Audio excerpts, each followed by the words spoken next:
Mas, enfim, queria agradecer o convite, os meus 2 co-orientadores estão aqui, o Emilson e o Eliel, e já são alguns anos de parceria, então eu fico bem feliz de poder, agora no fim do doutorado, caminhando para, enfim, para a carreira, poder contribuir, enfim, com toda a parte que lá atrás eu vi outras pessoas ajudando e agora eu tenho um pouco a oportunidade de falar daquilo que eu aprendi, daquilo que eu venho fazendo.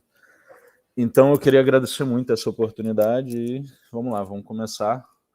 É um seminário, enfim, eu intitulei ele de Microscopia Eletrônica de Transmissão.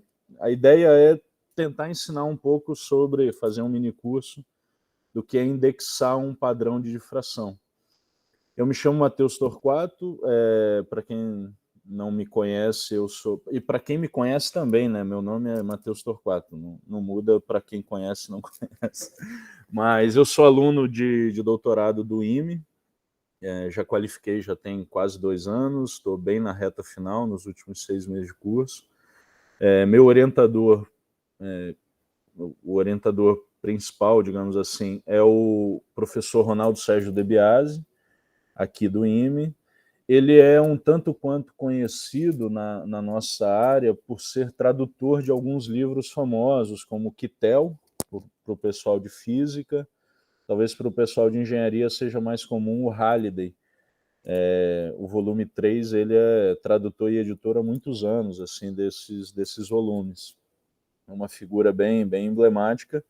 E os outros 2 estão presentes aqui, que é o professor Emilson e o professor Eliel, que eu diria que são mais próximos nessa orientação no aspecto de participar junto das discussões, e enfim.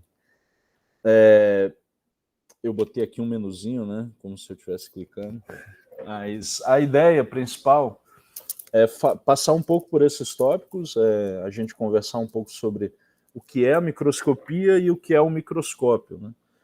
E aí a gente parte... microscopia é um mundo, eu estudei, eu fiz a disciplina no segundo período do mestrado, já fazem 5 anos que eu fiz essa disciplina, já faz 5 anos, e mesmo assim até hoje eu continuo aprendendo, continuo me debruçando sobre o mesmo livro e entendendo. Microscopia é um assunto bastante amplo, e eu vou me dedicar aqui nesse pouco tempo que a gente tem a que a gente entenda um pouco do MET, que é o microscópio eletrônico de transmissão, que para quem trabalha com nanomateriais, nanotecnologia, eu diria que é o microscópio mais importante, porque o microscópio eletrônico de varredura, o MEV, ele não tem uma resolução tão boa para resolver coisas nanométricas. Então, eu acabei me dedicando ao longo desses anos em trabalhar, entender o MET, e é isso que eu quero passar um pouco. Entender um pouco dos modos de operação dele, né? O que você adquire do MET, você vai adquirir imagem, difração, o que você vai passar por lá. E aí partir para a parte que mais interessa, que é o padrão de difração. Só que antes fazer uma pequena revisãozinha sobre o que é uma projeção estereográfica. Isso é bastante importante para entender como é que é formada uma imagem de um padrão de difração. E aí a gente vai indexar.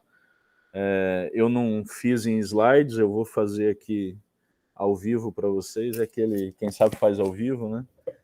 E aí, no fim, eu vou deixar os links ali para quem quiser acompanhar, quem tiver com o computador e quiser fazer junto, posso passar as imagens, enfim, e aí a gente tenta fazer junto uma indexação, que é bem legal. Alguma dúvida, alguma questão até agora? Alguém quiser falar? Eu sou bem aberto a uma apresentação em que vocês podem me interromper a qualquer momento e podem ficar à vontade. Beleza? Então, vamos lá. Eu quis fazer essa piadinha porque sempre pedem para eu citar quem financia a pesquisa.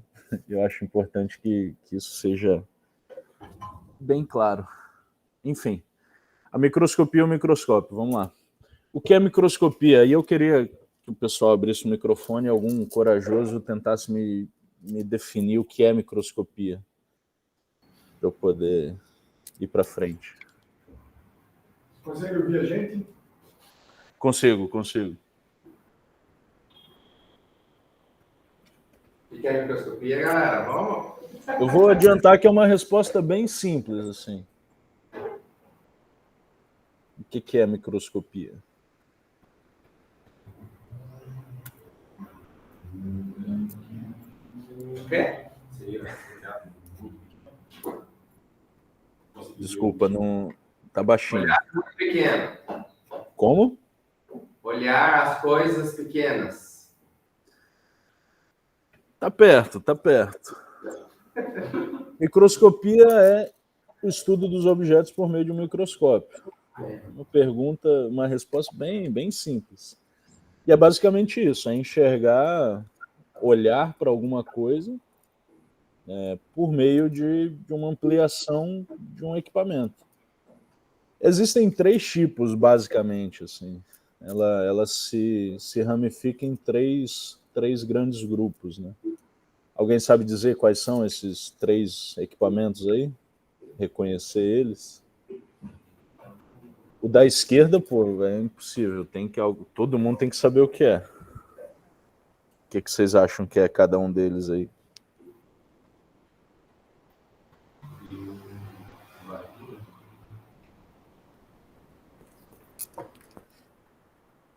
O da esquerda é ótico, todo mundo sabe.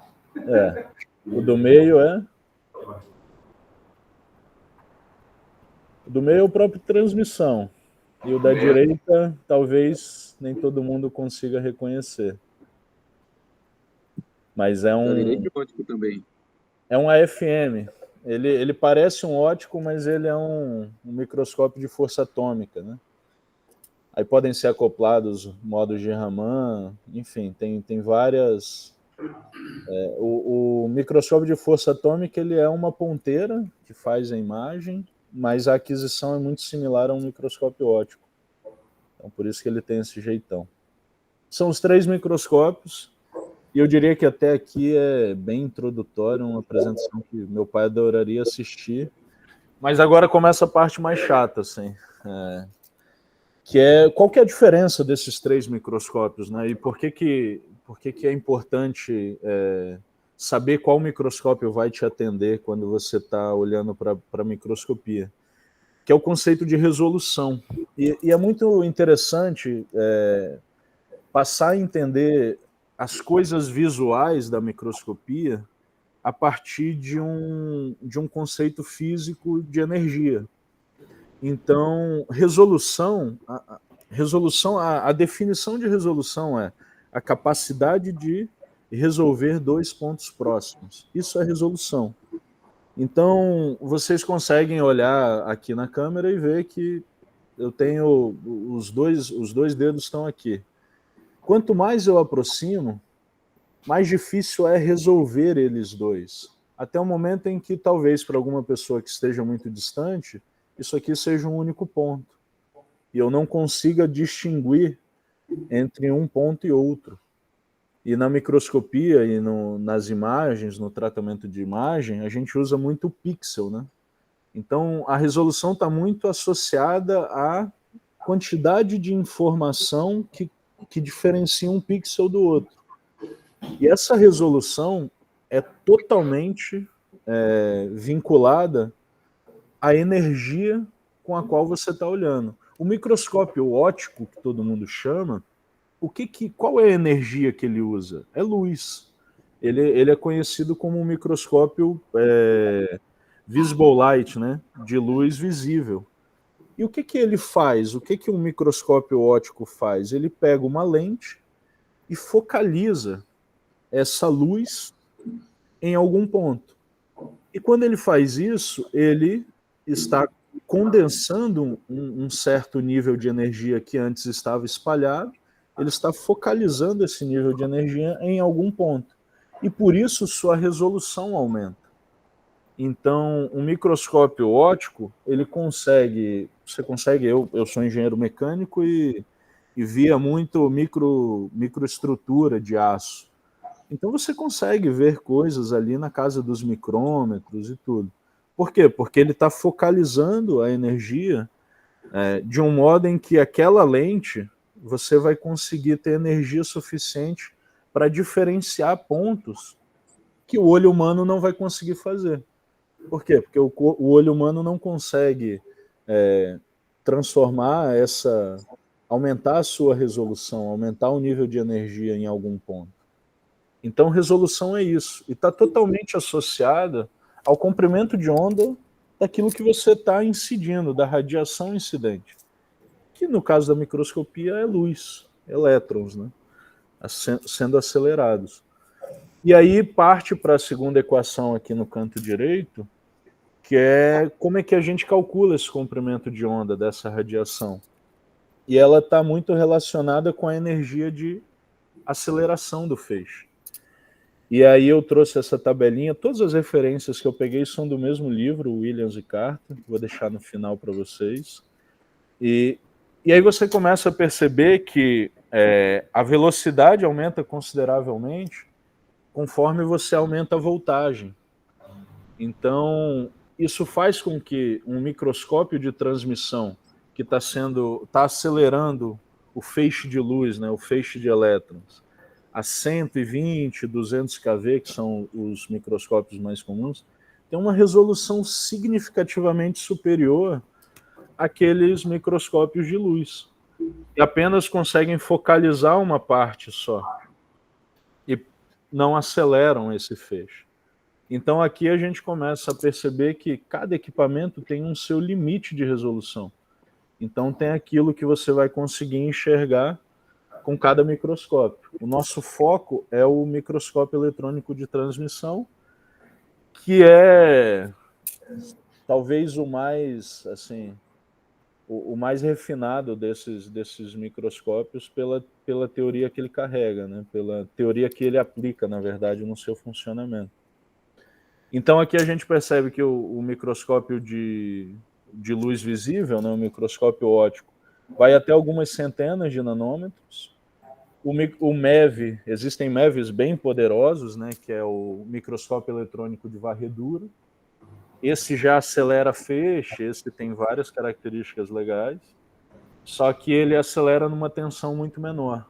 Sua torre é menor, então ele acaba tendo uma resolução menor do que o de transmissão. Mas ele já pega ali algumas dezenas de nanômetros, ou unidades de nanômetros. Enquanto o microscópio de transmissão pode ter resolução abaixo do nanômetro. Beleza? Alguma dúvida até aqui? Agora está de boa. Tá de boa? Então vamos lá. A gente está falando de focalizar, acelerar, feixe, resolução, mas na verdade o que o microscópio ele captura são os sinais que são gerados por meio de algumas interações. Então, o feixe tem que interagir com a matéria. Na microscopia, a gente tem o costume de falar que as interações que estão para cima da matéria são vistas no microscópio eletrônico de varredura. Tudo aquilo que atravessa a matéria, que é transmitido pela matéria, é um instrumento de análise do microscópio eletrônico de transmissão. Então, toda essa gama de interações, da parte de cima são vistas pelo MEV, e na parte inferior da imagem são basicamente instrumento do transmissão. E aí a gente vai se debruçar um pouco em entender um pouco dessas interações e como é que o microscópio funciona em relação a isso. É importante saber que qual que é a fonte desses elétrons, né? Seguindo uma lógica assim, como é que a gente... Porque aqui a gente já não tem mais luz visível na análise. A gente trabalha agora com um feixe de elétrons. E esse feixe, ele é formado, né? A fonte dele é um filamento. Então, os filamentos eles foram evoluindo ao longo dos anos E aqui eu trouxe a imagem de um filamento de tungstênio, um Scott, um FEG Scott, que é quando você tenta fazer uma usinagem bem precisa para que ele fique o mais pontiagudo possível, para que você tenha uma diferença de potencial, tenha um melhor aproveitamento da diferença de potencial, porque você acaba gerando uma concentração de energia em torno da ponta, até que um momento, e todo esse sistema, e por isso que eu marquei essas duas, todo esse sistema está em vácuo. Então, em algum momento, essa fonte se torna um emissor de elétrons com uma velocidade absurdamente alta, né? E por que é muito importante o vácuo? Justamente pelas interações que a gente vai discutir lá na frente. A luz ela tende a se espalhar quando ela encontra moléculas de ar, quando ela encontra qualquer matéria, né? Então é importante que a emissão seja feita num vácuo. Quanto melhor o vácuo, maior vai ser a aceleração do feixe e naturalmente mais energia ele vai carregar. Então aqui a gente tem os modelos antigos, que eram de tungstênio, que não eram nem pontiagudos. Aí você tinha que esperar esquentar o filamento, ele começava a emitir o feixe, demorava mais um tempo para estabilizar esse feixe, e aí você tem algumas horas de operação. Só que a engenharia foi evoluindo e a gente foi criando novas fontes de elétrons, e aí você percebe que o nível de energia, que é densidade, né, densidade corrente, que atinge a amostra, é significativamente superior para os novos modelos que são FEGs, né, que são Field Emission Gun, é conhecido como se fosse como o próprio nome diz, né, uma arma de emissão de elétrons. E o vácuo também que eles exigem são maiores. Então, o vácuo e a microscopia, assim, toda a tecnologia de vácuo caminham juntas. É impossível você ter um microscópio muito potente e também não ter um sistema de vácuo muito preciso e bem alinhado. Perfeito? Essa é a parte introdutória, se foi, vamos lá, mais financiamento e a gente volta para entender um pouco do MET. E aí eu vou começar colocando a imagem principal. O MET é tudo isso aí que você está vendo. Uma fonte aqui em cima, numa câmara que fica vedada o tempo todo, assim, ela só é aberta durante a análise, mas o feixe ele funciona o tempo todo que o microscópio fica ligado, e é saudável que o microscópio fique ligado o tempo que ele puder.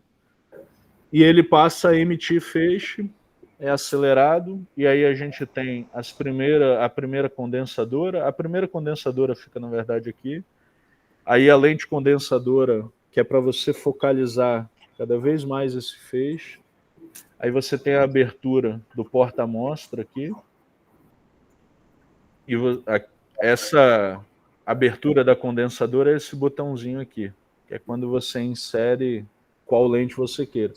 Quando eu estou falando de lente, por favor, não tenham a confusão que eu, quando era bastante ignorante nesse assunto, achava que lente era lente mesmo.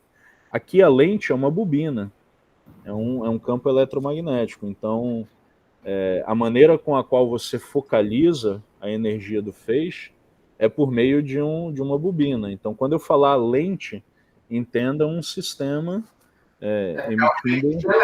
né? Isso. Um sistema de bobina que vai focalizar esse feixe.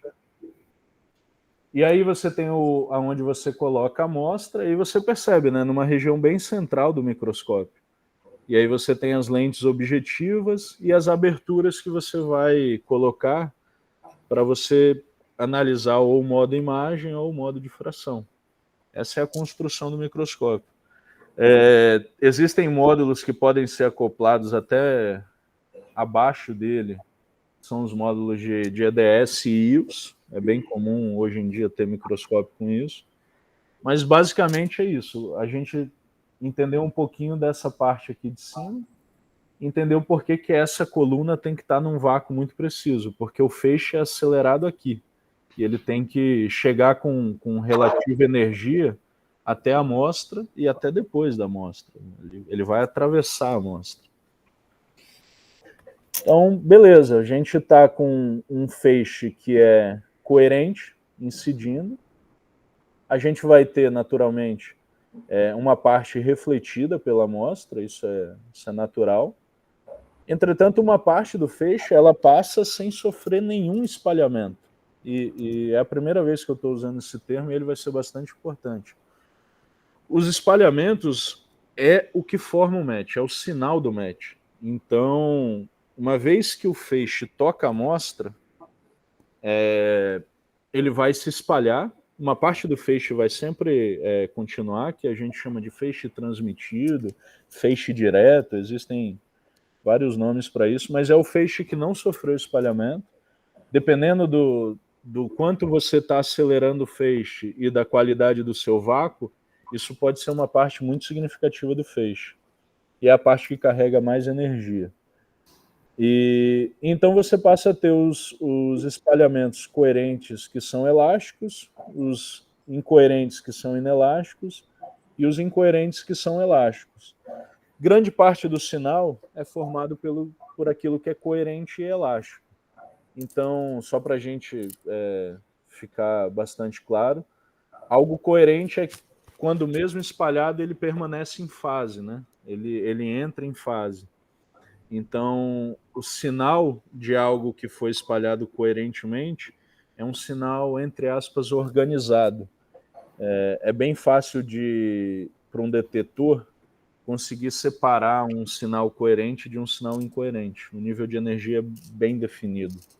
Então, esses espalhamentos são o que formam o match. E aí, se a gente entender com qual matéria ele está interagindo, né? Aqui no canto esquerdo da imagem, a gente tem a representação de um átomo e a gente consegue perceber que quanto mais distante for a interação em relação ao núcleo, menor é o espalhamento. Por quê? Porque a massa está quase que inteiramente no seu núcleo, né? Então a massa vai espalhar esse feixe de elétrons.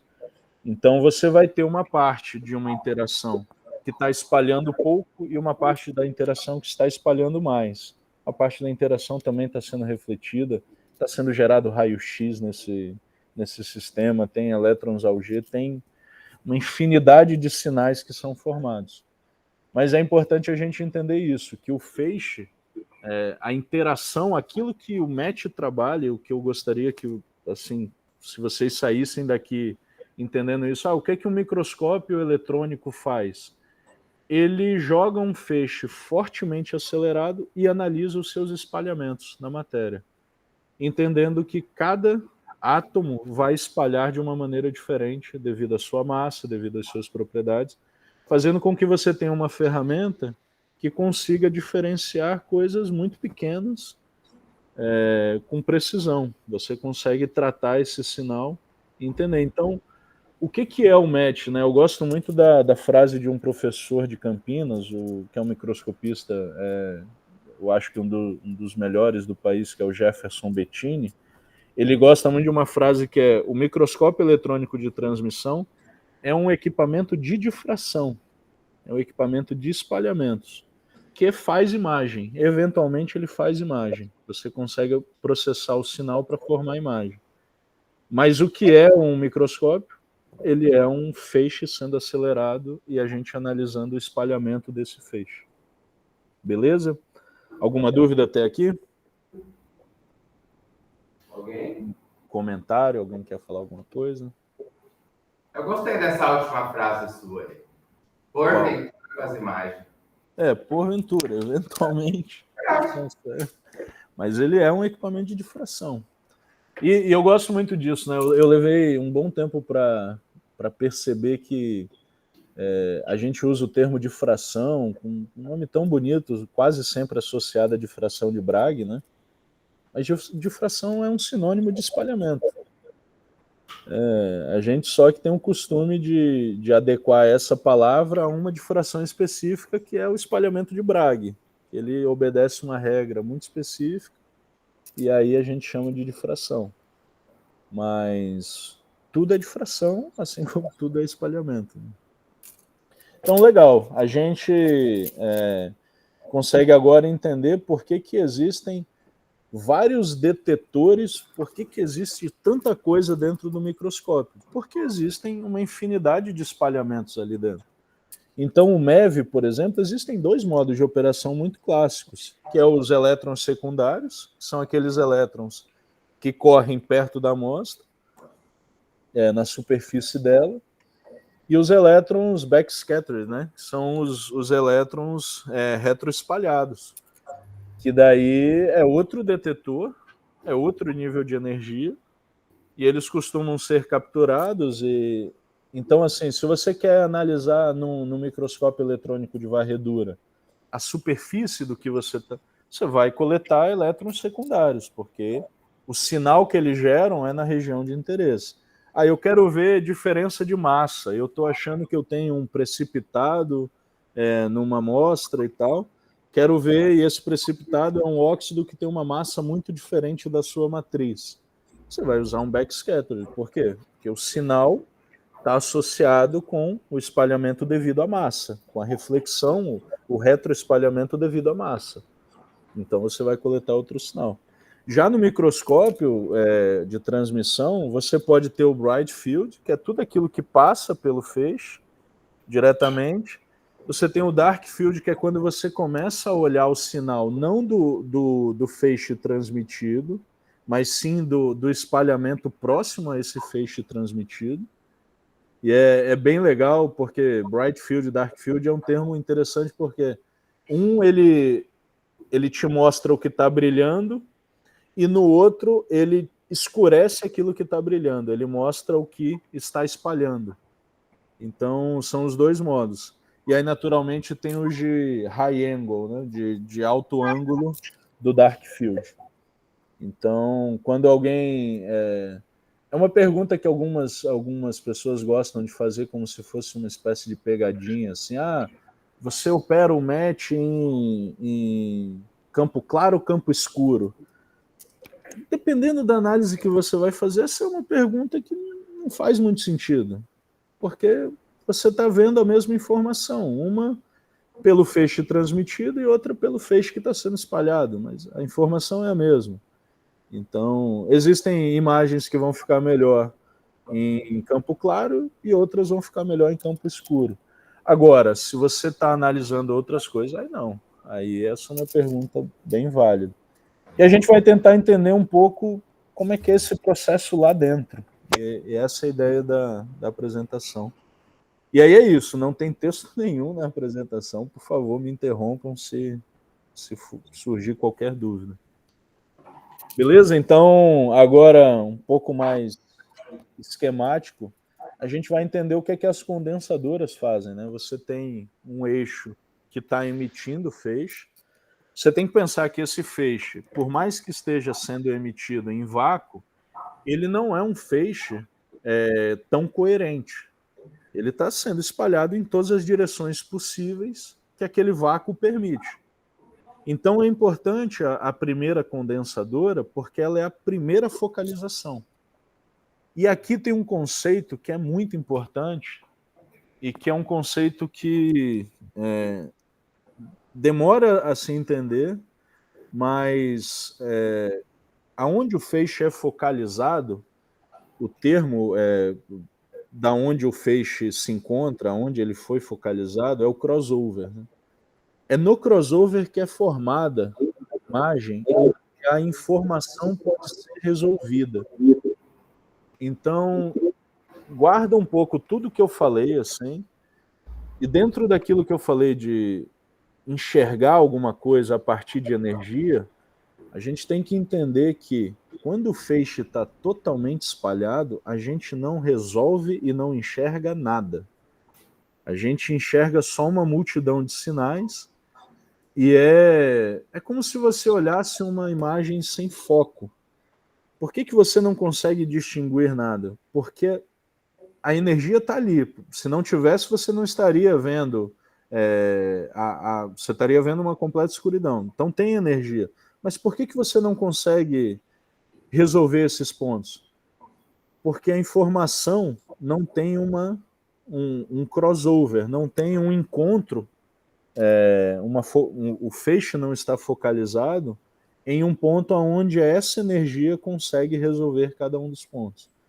Então perceba, você começa com um feixe sendo acelerado em infinitas direções, passando por uma bobina que vai, e essa bobina é bem forte, de campo bem forte, para conseguir gerar a primeira focalização. E aí você passa a ter um feixe coerente, que agora é um tanto quanto capaz de ler a informação que você quer. E eu acho isso bem importante que vocês percebam enquanto eu falo. Eu estou falando de microscopia, mas eu não estou falando de enxergar, eu estou falando de ler informação, de resolver uma quantidade de energia.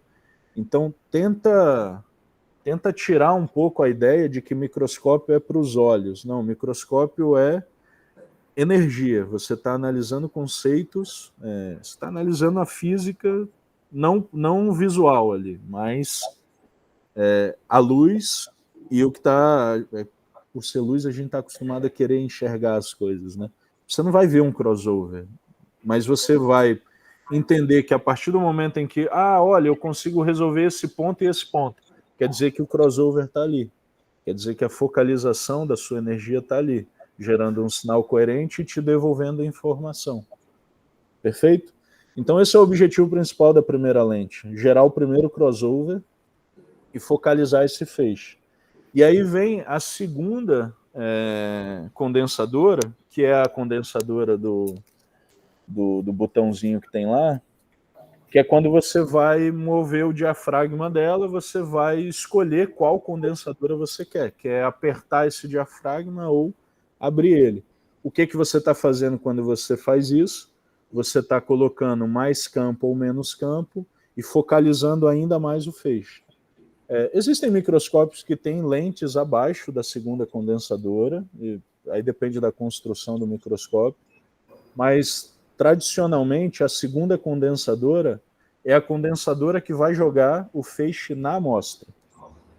Então, se você vai fazer uma análise, sei lá, de uma chapa de aço, você precisa ver microns, centenas de nanômetros e tal. Você vai usar uma condensadora fraca, porque não importa que você tenha tanta focalização desse feixe com tanta energia.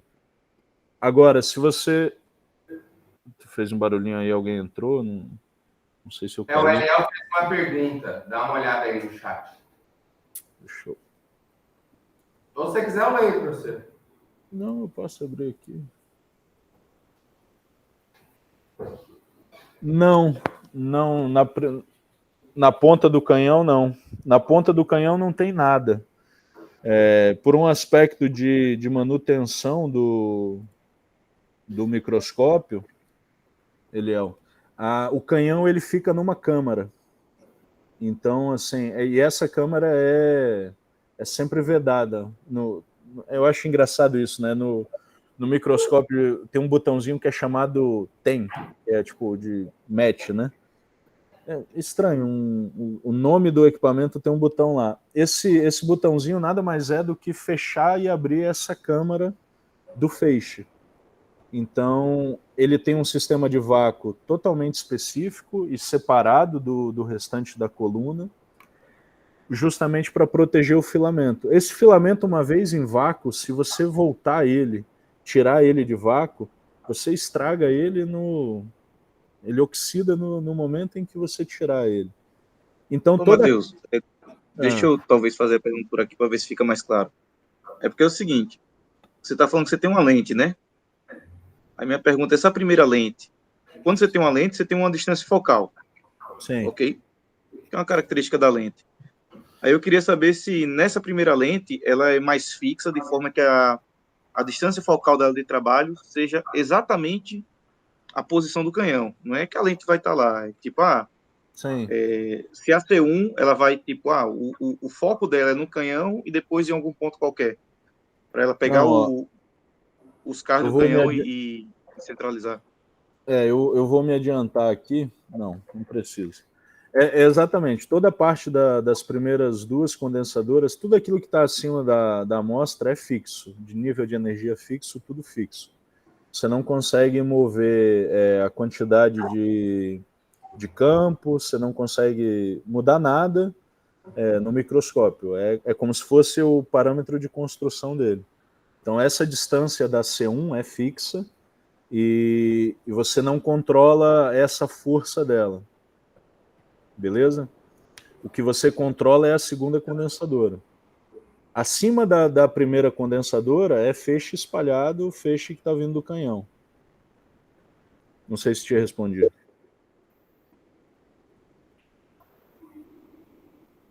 Se não, Mais ou menos, que eu só queria saber, assim, porque se fosse o diagrama de C1, assim, tem um GAN crossover. Aí eu queria saber se, né, como fosse a ponta, né, emissora de elétrons, fica em cima desse ponto do GAN crossover. Porque o que eu penso é o seguinte, se você tem uma ponta emissora, né, os elétrons vão sair meio que, tipo, obviamente vai ter uma preferência, né, que você tem um diagrama de radiação, mas eles vão sair meio levemente colineares, depois eles vão começar a se espalhar para todo lado, até por repulsão colombiana. Aí, no caso, o GAN crossover, né, tem que ser o foco de C1, tem que ficar exatamente em cima da pontinha que você mostrou lá no slide passado, é isso? A C1 é posicionada no ponto de foco da emissão. Então, assim, você tem toda a característica do seu emissor, né, da fonte, que pode ser, sei lá, tungstênio ou hexaboreto de lantânio. Então, o mais comum hoje em dia talvez seja o hexaboreto de lantânio. E aí, enfim, o nível de energia você tem aonde que vai ter o primeiro crossover dessa câmara, né? Aí logo ali é C1, pegando aquilo que é espalhado e condensando a partir dali, beleza? Beleza. Show. Então, aí a gente entende a segunda função da segunda condensadora, que é condensar o feixe para a amostra. E aí surge esse termo de probe, né, de sonda, talvez seja uma tradução. Mas aqui já vai se tornar muito importante um outro conceito, que é a quantidade de energia que esse feixe carrega. Então, quanto maior for a condensação do feixe, mais energia você vai concentrar num único ponto. Então, dependendo daquilo que você quer analisar, é importante que você tenha mais energia em um único ponto ou que você espalhe essa energia. Então, nada na microscopia de transmissão é um tanto quanto direto. Não, eu vou aumentar aqui a condensação do feixe e eu vou enxergar melhor. Você vai focalizar mais energia num ponto, mas você vai ter uma densidade de corrente distinta daquela mesma densidade de corrente se você tivesse uma área maior, a quantidade de energia. Então, assim, operar um microscópio não diria que, assim, é algo que exige experiência para você entender como é que você se relaciona com essa focalização do feixe. Beleza? E aí tem, assim, eu repito, isso aqui é um curso de 6 meses que eu estou tentando condensar ele rapidinho, mas você tem diferentes alfas para focalizar esse feixe, mudar a convergência dele, você tem o tamanho do spot size que você pode definir, e tudo isso vai mexer na sua resolução, a quantidade de energia que você está conseguindo carregar. Então, voltando lá, a gente quer entender como é que um microscópio funciona, a gente tem um feixe acelerado, e agora a gente entendeu tudo que importa acima da amostra, que é a condensação desse feixe, e que ele tenha uma informação, que ele seja capaz de ler informação pelo seu crossover. E aí você percebe por essa imagem que o último crossover antes da amostra é exatamente em cima da amostra, que é quando você dá foco. Beleza? Isso traz a ideia, e aí agora a gente consegue entender como é que se opera o match da amostra para baixo, que é a parte que importa para a gente, né, do que está sendo transmitido. E aí existem dois modos. O modo de difração, que é aqui de Diffraction Pattern, e o modo de imagem. Qual que é a principal diferença? A principal diferença é que a amostra espalha o feixe e no modo imagem você usa apenas a abertura de uma lente objetiva, que é uma lente significativamente mais fraca do que as condensadoras. O feixe está muito menos espalhado também do que quando as condensadoras pegam ele. Mas o espalhamento que advém da amostra, a lente objetiva vai começar a focalizar ele, e aí na região de interesse desse crossover, a gente vai ter sinal para ser formada a imagem. Antigamente era numa tela, antigamente não, até hoje é numa tela de fósforo, né? Que essa imagem é rebatida. Então, naturalmente, existe uma câmera, termo é esse mesmo, uma câmera, geralmente é CCD, né? Que está processando esse sinal para formar a imagem. Mas, basicamente, o modo imagem, que é o modo que todo mundo está mais acostumado a ver, ele é uma lente objetiva gerando uma última focalização em um crossover específico para que você consiga enxergar aquilo que foi transmitido lá em cima. Legal? Já no modo de difração, e aí você tem que pensar, a informação é exatamente a mesma, tá? A informação é espalhamento. A questão é que uma está sendo espalhada, focalizada para que você enxergue alguma coisa, processar o sinal para que você enxergue alguma coisa, e a outra está sendo focalizada, mas não mais pela abertura da objetiva, mas sim por uma abertura que eles chamam de SAED, né, de SAD, que é Selected Area Diffraction, que é tipo, é como se você pegasse a sua imagem, selecionasse uma área dela e coletasse toda e qualquer difração que acontece naquela área. Naturalmente, a difração que tem informação é a difração coerente, que tende a ser a difração de um material cristalino. Quando você pega a difração de um material amorfo, você está olhando para uma difração difusa, né? Você não consegue definir aonde aquela informação está.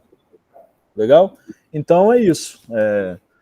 O feixe é espalhado depois da amostra. Se você quer olhar para o que estava lá, você vai colocar uma lente objetiva e vai analisar a projeção dessa imagem. Se você quer difração, você vai usar uma abertura para selecionar uma área, e aí você vai passar a analisar todo o feixe espalhado naquela área. Existe aqui uma transformação que é, naturalmente, a sequência daquilo. A gente está trabalhando com ondas, né? Então existe uma clara relação entre o padrão de difração e a imagem que você está olhando. Uma transformada de Fourier consegue fazer você sair do modo imagem e fazer toda a difração que existia naquela imagem. Então, nem sempre é possível fazer uma difração de algo muito pequeno, porque é muito pouco sinal. Tentem pensar numa... Eu trabalho com amostras nanométricas, né? A amostra que eu estou trabalhando recentemente tem 6 nanômetros. Então, imagina em 6 nanômetros o parâmetro de rede. Eu estou falando de coisas cristalográficas, espero que todo mundo esteja me acompanhando. O parâmetro de rede de uma célula cúbica, da célula cúbica da minha amostra, é em torno de 8 angstroms. Isso vamos arredondar para 1 nanômetro. Então, se eu tenho uma amostra de 6 nanômetros, eu tenho pouco mais do que 6 parâmetros de rede ali. Quantos planos vocês acham que vai difratar nesses 6? Uma quantidade infinitamente inferior do que se essa amostra tivesse 100 nanômetros. Então, a quantidade de difração de algo pequeno é muito pouca informação. Então, nem sempre é possível fazer a difração de uma única amostra, de algo muito pequeno, de uma população muito pequena, de amostras pequenas. O que se faz nesse caso? Geralmente usa-se a transformada de Fourier para ter essa imagem. Legal? Porque daí você pega esse sinal que está sendo projetado, aplicando a transformada de Fourier, você tem o espalhamento em forma de difração. Legal? Então, assim, quais são as duas coisas que você faz no microscópio? Ou você vê a imagem, ou você vê um padrão de difração. Legal? Está aqui a explicação do que é cada um desses modos. Alguém está com alguma dúvida, não entendeu? Aqui eu estou quase encerrando a parte de conceitos. Por que na hora que você vai fazer difração, você precisa usar uma referência conhecida para você, tipo, ajustar a régua? É na hora do ajuste do foco? Uma distância conhecida como assim, uma amostra padrão? A gente geralmente, quando vai fazer transmissão lá na UFPR, a gente usa o padrão de ouro lá para meio que alinhar as coisas. É para alinhar ou é para... Calibragem, é calibragem. É porque a difração do ouro é uma difração muito precisa, né? O ouro é um cristal muito bem formado, né? Então, a difração é muito precisa. Então, é só uma calibragem. Porque, cara, enfim, você vai abrindo esse equipamento, botando a amostra, tirando a amostra, o próprio tempo vai agindo, e em certo momento você perde a calibragem do seu feixe e os espalhamentos. Então, relativamente, a informação não precisa de uma amostra padrão. Cada amostra tem a sua informação. A questão é que, às vezes, o centro está fora, às vezes a imagem, a abertura não está bem posicionada. Tem um negócio do astigmatismo também que eles falam, né? Isso, as aberrações, né? Eu passei sem falar nada delas, enfim, é outro mundo de coisas. Mas é isso, sempre que você focaliza algo, você gera uma aberração, porque não é 100% do feixe que está sendo focalizado naquele ponto. Então, astigmatismo, aberração esférica, são várias aberrações que existem ali e estão atuando junto com a sua medida, que é o fato de que uma parte do sinal está exatamente onde você quer e uma outra parte do sinal está difratando, fazendo a mesma coisa fora dessa região de interesse. Beleza? Beleza. Então, a amostra de ouro é só por isso, porque a sua difração é muito precisa e o ideal é que você calibre a sua imagem por ela. Legal? Beleza. Então, aqui a gente está vendo todos os modos possíveis, né? Entendendo um pouco como é que ele passa. Você tem um feixe incidindo na amostra, a difração, você tem o anel de difração, né? A região da difração não é a mesma região da imagem. Então, é importante saber disso, assim. A imagem ela está sendo projetada numa região e a difração ela acontece não nessa projeção da imagem, mas numa região acima dela. Legal? Então, aqui a gente tem a imagem de campo claro e aqui a gente tem a imagem de campo escuro. Então, você percebe, aqui ele ilumina tudo que está atravessando. Aqui ele está iluminando o quê? Aquilo que não está atravessando. Percebe? Aqui é o padrão de difração, que vai gerar esses anéis, e aí a gente espero que até o fim dessa explanação vocês entendam um pouco. E vamos lá. Alguma dúvida? Uma perguntinha nessa parte aqui? Não, essa tá de boa. De boa? Com isso eu encerro minha... Aí eu repeti essa sinal porque agora a gente entende um pouco isso, né? O que é esse bright field, dark field? Nada mais é do que qual feixe espalhado você está adquirindo, né? Está pegando. Beleza. Aqui é uma imagem mais uma imagem para diferenciar bem eles, né? E você percebe que o bright field tem essa imagem clara e tudo que está escuro é onde o feixe não está ultrapassando. Já aqui é o contrário. Onde o feixe passa, ele escurece. Nada mais é do que maior ângulo de espalhamento e menor ângulo de espalhamento e um diferente detetor. Você tem um detetor para cada um deles. Como se fosse um filtro, né? Um pouco isso. E aí são os 3 padrões de difração possíveis, né? O padrão de uma amostra amorfa, padrão de um cristal, um monocristal, e o padrão de um policristal, que vai gerar esses anéis. E aí a gente vai entender isso, por que monocristal é diferente de policristal, o que é cada um desses pontinhos aqui, como é que uma imagem vira um negócio desse e tal. E aí, enfim, terminamos a revisão, mais financiamento e vamos lá. É importante para que a gente entenda um padrão de difração, que a gente saiba o que é uma projeção estereográfica. A projeção estereográfica é matemática, mas nada mais é do que você planificar alguma coisa que é 3D. Então imagina que isso aqui é um cristal cúbico, tá? Clássico. Então, se você fazer um recorte transversal no seu centro e olhar a partir desse 001 aqui, você começa a perceber que o 001 vai estar onde, né? Imaginando essa esfera aqui, exatamente no centro do círculo. E aí você consegue perceber que é melhor com essa imagem, né? Eu estou olhando para o 001, o 001 está aqui. Tocando no raio da esfera vai estar outro eixo, né? Qual eixo? 100. Aqui, ó, 100. Percebem? Então, essa imagem planificada aqui à direita, e aí a gente usa uma carta dessa para formar essas imagens, essa imagem da direita nada mais é do que uma planificação desse cristal.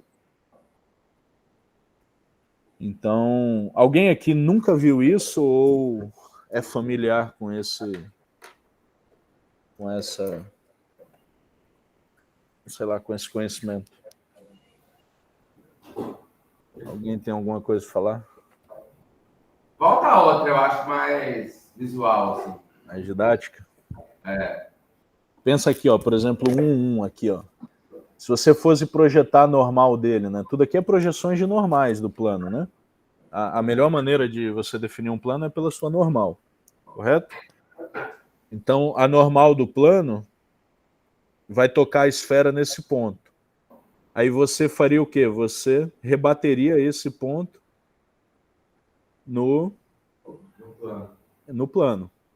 O que vai acontecer? Então, ó, olhando por aqui, o 1,1 não pode estar tão distante do centro quanto 1,00, concorda? Certo. E tá aqui, ó, 1,1. Percebe? Ele bateu numa região da esfera e foi planificado aqui. Aí vamos lá. 101. 101, ó, tá nessa região aqui. Onde é que ele vai estar? Ó, 101, tá vendo? No meio do caminho, você concorda que 101 é 45 graus? Quantos graus tem aqui, ó, da posição 001, aí você vem na esfera, 90 graus, você tem 100, concorda? Exatamente no meio desse trajeto, você tem o plano 101, a 45 graus desse referencial. Então, na metade do caminho aqui, você tem o eixo 101. Então, assim, uma projeção estereográfica nada mais é do que a descrição de um cristal de forma 2D. Legal? Alguém não pegou essa ideia, não conseguiu visualizar nada? Esse ponto da direita é aquele plano onde você rebateu no plano, não é? Isso. Tá. Todos os pontos aqui são onde você rebateu os eixos. Joia. Deixa eu... Parece que teve uma perguntinha aqui. Mas ele fica na metade mesmo? Ele fica... que parece ficar mais para dentro, né? Não é bem na que metade. Não é bem na metade por causa da carta aqui, né, Eliel? As distâncias aqui, elas correm, ó. Uhum. Você percebe? Mas tem uma forma simples, tipo seno, cosseno da vida para transpor, é mais complicado de transformar? Não, é bem... Cara... Assim, se é seno, cosseno, agora eu não lembro. Boa pergunta. Qual é a matemática em torno disso? Mas é uma planificação... Poxa, tinha isso, verdade. Léo, vou ficar te devendo, mas te respondo essa pergunta. O que? Esse mapa da esquerda? Esse mapa da esquerda. Só que, na verdade, ele é um mapa da esquerda que obedece... Lembra daquelas zonas de Laue? Sim. Tem uma equação que rege esse sisteminha. Isso aqui são as zonas de Laue. Os eixos de zona de Laue. Então, é o mesmo equacionamento. E aí ele vai formando essas distâncias. A partir do centro, né? Aí você começa a arredondar mais... e depois vai afunilando em retas. Aí formam essas, eles chamam de bananas, né? Isso aqui é um eixo de zona. É tudo aquilo que é refletido em certo nível de energia, né? Então, assim, adiantando um pouco, né? Quando a sua difração alcança um nível de energia que difrata esse plano aqui, por exemplo, o 011, onde eu estou com o mouse aqui, toda essa família de planos vai ser difratada também. Perfeito? Certo. Então, assim, tudo aquilo que está no eixo de zona é o mesmo nível de energia. Então, qualquer difração que aconteça nessas linhas são familiares, né? Que é a família de planos. Legal? Seguindo em frente. Vou ficar te devendo essa, Leon. Parece a equação de Bragg mesmo, com seno. Mas é que quando muda a orientação, muda tudo. É isso que eu queria mostrar aqui, ó. Se você tem um ponto central em 001, é fácil o sistema cúbico, né? Agora, quando você começa a mudar essas distâncias começam a aparecer diferentes. É como se você mudasse a orientação desse cristal aqui, né? Inclinasse ele um pouco. Toda e qualquer distância vai mudar.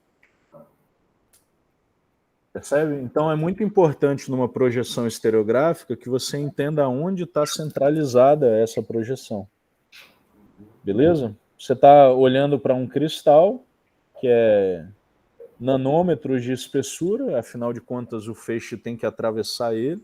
Então uma das características das amostras do MET é que ela tem uma espessura ínfima, justamente para que o feixe atravesse. Entretanto, o cristal pode sofrer diferentes inclinações, né?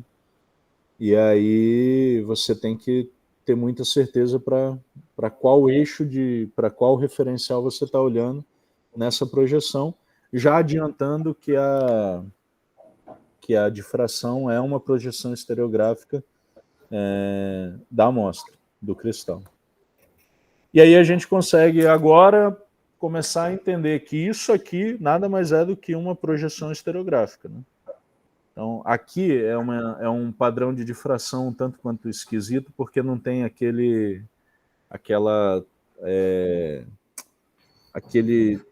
que serve para tampar o feixe, me esqueci o nome agora, para impedir que a câmera seja prejudicada, né? O feixe transmitido ele tem muita energia, muita energia. Então ele pode queimar a aquisição da câmera e tudo, da câmera. Então é muito comum que você use uma espátulazinha para impedir que o feixe atravesse ela. Essa é uma imagem sem isso, né? Então por isso que ela é um pouco diferente das que eu vou mostrar lá na frente. E aí beleza, aí a gente começa a perceber que, ó, essa família de planos aqui, que ele está enxergando difratar. Beleza? Todo mundo craque já em projeção estereográfica? Quando eu fiz o curso de cristalografia, eu tive que desenhar e calcular isso aqui. Bem legal. Enfim, agora a gente consegue entender como é que uma imagem de padrão de difração é formada. E aí a gente está chegando no final e eu vou revisar um pouco o que é a difração de Bragg, né? É uma difração em que o intervalo do raio incidido e do raio difratado ele obedece uma relação muito clara de 2 d seno θ, né? A distância interplanar, a distância entre 2 planos de difração, esses intervalos são idênticos. Então, N comprimentos de onda vão gerar sempre a mesma relação de entrada e saída, né, de incidência e reflexão. E quando é que você tem isso? Quando você tem uma ordem de longo alcance. Ordem de longo alcance, um material ordenado, é um material cristalino. Então, e a distância entre os planos é a informação que vai definir a natureza do material. Então, poxa, eu tenho uma magnetita, ela vai ter uma distância interplanar da sua estrutura cristalina muito característica dela. Ah, mas eu tenho a ferrita de manganês, que é o material que eu tenho trabalhado atualmente. É parecida, a estrutura cristalina é a mesma. Entretanto, as distâncias interplanares são ligeiramente diferentes, porque os átomos que compõem a estrutura cristalina é diferente. Então, a lei de Bragg e a difração associada a essa lei, ela é fundamental para definir se um material, primeiro, ele é cristalino, né? Se existe essa ordem de longo alcance no material, se a difração é ordenada, e sendo uma difração ordenada, ele consegue te dizer qual é o material. Isso é muito comum de você ver na difração de raio-x, que talvez seja a técnica de caracterização mais abrangente, mais extensa e mais utilizada atualmente. Assim. Porque se você trabalha com material cristalino, você vai ter que fazer o DRX dela para caracterizar essa fase, para dizer que realmente aquele material é aquele material. E é bastante interessante que a lei de Bragg acontece dentro do microscópio. Só que quando a gente está num difratômetro de raio-x, você está colocando lá dezenas de... Você está colocando quase gramas de material. Umas decigramas, centigramas de material.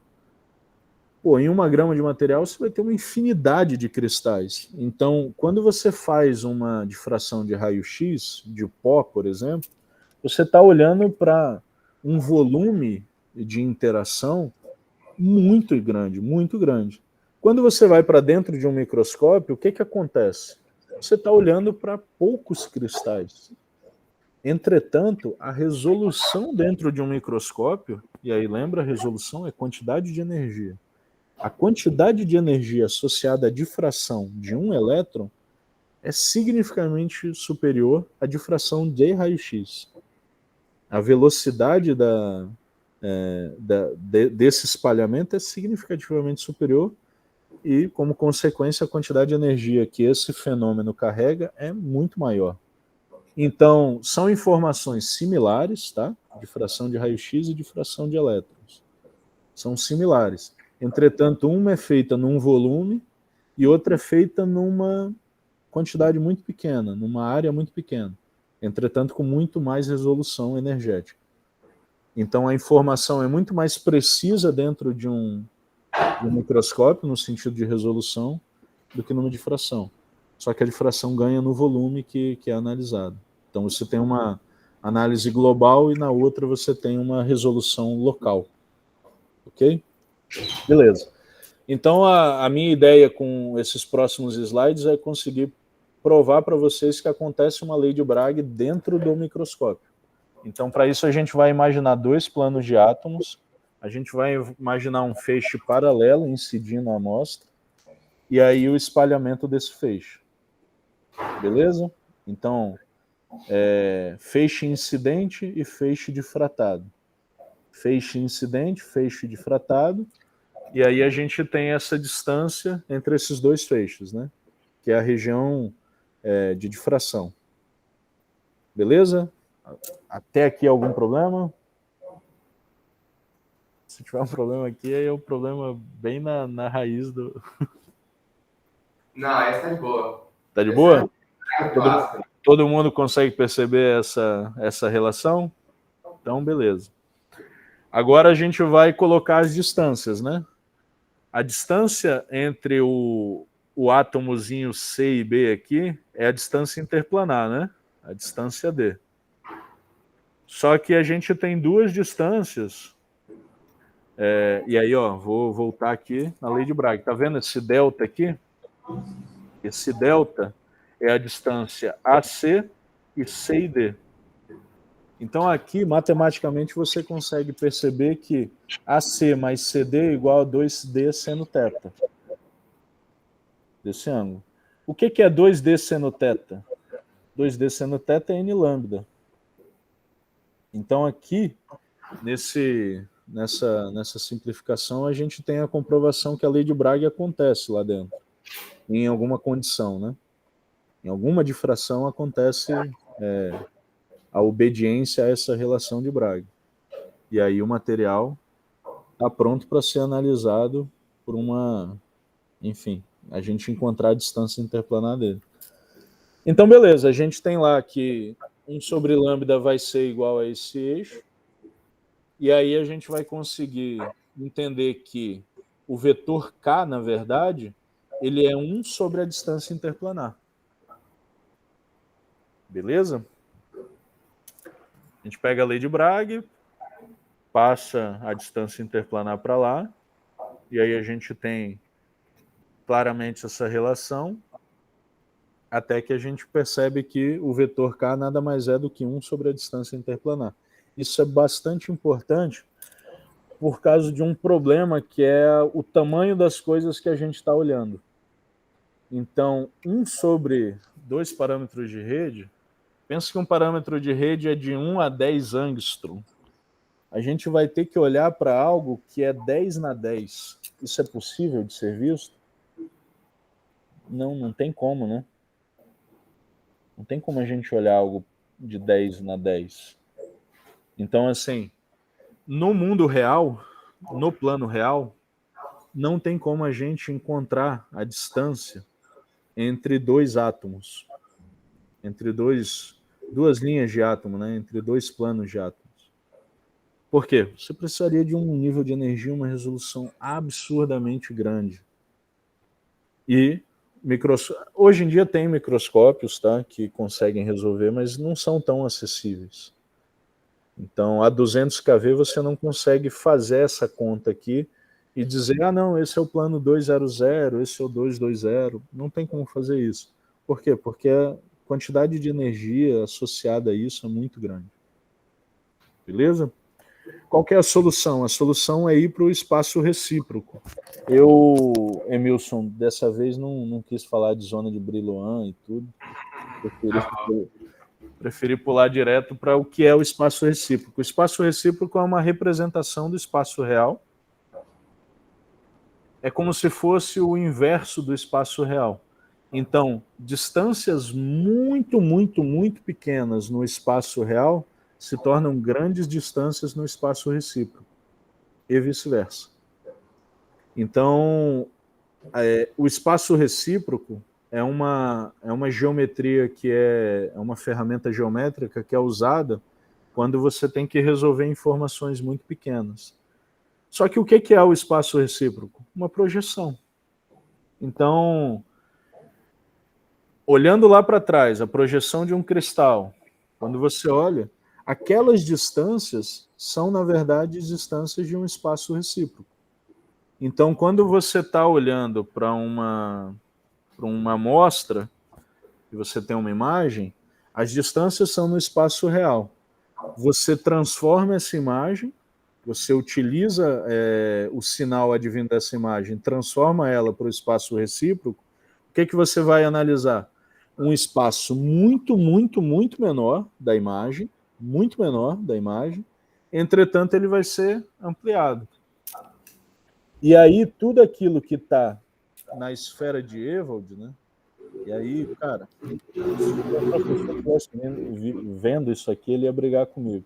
Isso aqui é a simplificação, eu estou simplificando muito o que é o fenômeno de difração que acontece dentro de um microscópio. Então, imagina assim, você pega uma região do espaço real, coleta o sinal, transforma esse sinal para o espaço recíproco, então tudo aquilo que está dentro dessa região agora está sendo 1 sobre o valor que realmente é. Então, todos os planos que tiverem dentro daquela região vão difratar e você vai conseguir enxergar. Então, o que é que eu quero que vocês guardem disso tudo? E sendo mais assim pragmático. Você tem uma imagem como essa, em que você até consegue perceber os planos atômicos aqui, na imagem A aqui da esquerda. E o que que você pega? Você pega uma região dessa imagem e transfere ela para o espaço recíproco. Então agora aquilo que a gente quase não consegue enxergar aqui ficou bastante grande para a gente enxergar aqui. Nessa imagem do canto direito aqui dessa primeira imagem. Então, assim, o que eu quero que vocês gravem e gerar curiosidade para que vocês venham estudar esse tema, né? E fazer as equações e as contas. Tudo é espalhamento dentro desse microscópio. Uma parte do espalhamento é processada e projetada como imagem, outra parte do espalhamento é processado, transformado para o espaço recíproco, que é uma transformação matemática de um espaço vetorial, e aí você forma uma outra imagem, você projeta uma outra imagem. Só que a informação é a mesma, o espalhamento é o mesmo. Então o que eu quero que vocês gravem é isso, é que o modo imagem ele pode ser transformado para o modo de fração, e aí você consegue ter essas distâncias entre os planos. É como se você estivesse olhando para uma região muito menor disso aqui, tivesse dado um zoom muito maior. Beleza? Como a projeção, você percebe que a projeção estereográfica, deixa eu voltar um pouco aqui, você percebe que a projeção estereográfica obedece distâncias definidas pela geometria do cristal, você também vai conseguir perceber que o espaço recíproco é uma mudança geométrica. Então, assim, uma transformação geométrica, então as relações de ângulo, as relações de distância, elas têm que se manter em certa proporção. Beleza? Então, você nunca vai ver um cristal cúbico fazendo uma geometria de um cristal hexagonal. Você não vai ver um ortorrômbico, um trigonal fazendo a mesma difração de um outro sistema. Justamente porque a transformação mantém, e, na verdade, ela advém da geometria do cristal. Então, toda essa informação de energia, todas essas distâncias vão estar 100% associadas à geometria do cristal que você está analisando. E é muito bom porque com um padrão de difração você consegue caracterizar o seu material. Beleza? E aí eu vou dar um exemplinho aqui, a gente está caminhando já para o fim. Isso aqui é um exemplo das minhas amostras, da época da dissertação. Então, você consegue ver primeiro a amostra magnética, então ela fica super aglomerada, mas você consegue ver algumas partículas aqui, né? Só que aí é a questão, quando você está olhando para o microscópio, qual é a certeza que o microscópio te dá que você está olhando para aquilo que você diz que você realmente está vendo, sabe? Isso aqui é uma ferrita de manganês. Como que você comprova isso? Não tem como, né? Por uma imagem. A imagem não tem como te dizer isso. Então, o padrão de difração ele acaba sendo a ferramenta dentro do microscópio que sempre tem que estar associada à imagem. Então, pelo menos de materiais cristalinos, né? Se você estiver olhando uma proteína, aí eu concordo que não faz muito sentido fazer o padrão de difração. Mas é isso. Essa imagem tem esse padrão de difração. E aí eu consigo dizer o quê? Que uma área dessa região aqui difratou toda essa quantidade de informação. E aí, por que não é tão bonitinho igual essa imagem aqui, que, esse é o 220, 200, só para vocês entenderem, esse é o 200, esse aqui é o menos 200, obrigatoriamente. Perfeito? Esse aqui é o menos 220. Então, assim, a imagem, ela é espelhada em quadrantes. Isso tem uma continha muito legal de ser feita quando você faz a transformação para o espaço recíproco, que você vê que num sistema cúbico, ele forma 4 quadrantes. Então, assim, toda difração acontece em apenas um quadrante.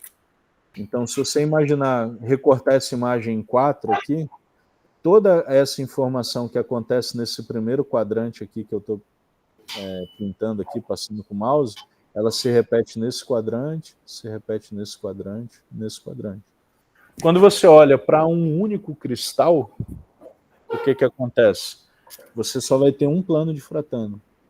Quando você olha para N cristais, ou policristais, né, para vários cristais, o que vai acontecer?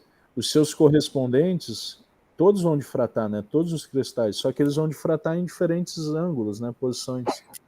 E por isso que um material, um monocristal, ele forma spots muito bem definidos, pontos muito bem definidos de difração, de um único plano difratando, afinal de contas você está olhando para um único cristal. E um policristal, um material policristalino, tende a formar um anel de difração, porque é como se fosse a difração daquele plano acontecendo em infinitas, infinitas não, né? Mas em várias direções. Só para você tentar ser um pouco mais claro, esse 220, se você traçar aqui, ele se repete. 220 aqui, menos 220 aqui, aí 020, 0 menos 20. Então, tudo isso aqui é o mesmo plano, né? Lembrando que também esse conceito está bem claro de que 100 é a mesma coisa de menos 100, ok? Então, com isso a gente consegue perceber que esse anel de difração é correspondente a esse plano, esse outro anel correspondente a esse plano, e quando a gente indexa um anel de difração a um plano de reflexão da lei de Bragg, a gente caracterizou o material. Então, tudo isso que eu falei serve para dizer o seguinte: você colocou um material cristalino dentro de um microscópio, você vai tirar imagens, que são chamadas de micrografias, e você vai fazer um padrão de difração e você vai conseguir confirmar que a estrutura cristalina daquilo que você estava vendo é de fato a estrutura cristalina de interesse do seu material. Beleza? Contribuição? Pode, claro. É que eu acho que tem duas coisas aqui. Uma delas é para ligar com a pergunta do Wilson. É que nesse momento, nessa imagem que você tem uma distância entre o centro e o que você está caracterizando como aqueles planos 1, 400, etc. Tá legal? Então, se você imaginar, por exemplo, uma difração em fenda dupla, que é um fenômeno muito simples de a gente botar na cabeça, você tem o comprimento de onda, você tem o obstáculo e você tem o padrão. Tá legal? Sim. Então, o fato é, nessa amostra aí, você não sabe qual é o D do obstáculo, você não sabe qual é a distância entre as fendas. Mas você tem o padrão, e na hora que você estabelece a energia do microscópio, você estabelece qual é o comprimento de onda. Então, Wilson, quando você faz a mesma coisa usando o alvo de ouro, como você sabe qual é a distância interplanar do alvo de ouro, você vai com uma régua ali e você mede o tamanho do ouro, e agora você absolutiza esse valor na comparação com o ouro. Você faz uma regra de 3. Desculpa, mas é que eu achei que valia a pena fazer esse comentário. Não, perfeito, perfeito. Eu estou sendo um pouco guiado pela experiência do último seminário. Eu fui falar de magnetismo e trouxe uns conceitos que eu achei que já era um pouco inerente, aí eu tentei deixar ela mais objetiva, assim. Porque não é todo mundo que se dedica a estudar microscopia, né, a ser microscopista. Então, eu acho importante que, pelo menos quando você sentar do lado de um operador de microscópio, pessoa entenda o que está acontecendo ali, o que ela quer ver, né? Se o cara perguntar assim, eu quero mudar a distância da câmera, né? O camera length, que seria o equivalente a dar um zoom ou não nessa imagem. O que vai acontecer se mudar o camera length? Você vai ter menos sinal. Você consegue entender, talvez, isso. Você consegue vislumbrar um pouco melhor isso. Por que vai ter menos sinal com camera length? Porque você tem menos sinal espalhando. Então, sua informação muda, de certa forma. A quantidade de informação, né? Então, bem basicamente, era isso que eu tinha. Aí, agora, a gente vai fazer em loco, né? Eu queria que quem quiser acompanhar, né, quiser baixar esse programa, o ImageJ, por esse link aqui, ou digitar no Google. Se alguém quiser realmente fazer, eu posso passar a imagem e a gente faz junto. Se ninguém quer fazer, aí vocês me assistem fazer. O Cido disse que quer fazer, ele não vai dormir à noite se ele não fizer. Não, isso não é nenhum... E eu deixei assim, eu quis fazer o Quem Sabe Faz ao Vivo, primeiro porque eu não tive uma semana tão... Igual os jovens fazem, né? Jovens. Só não, velho.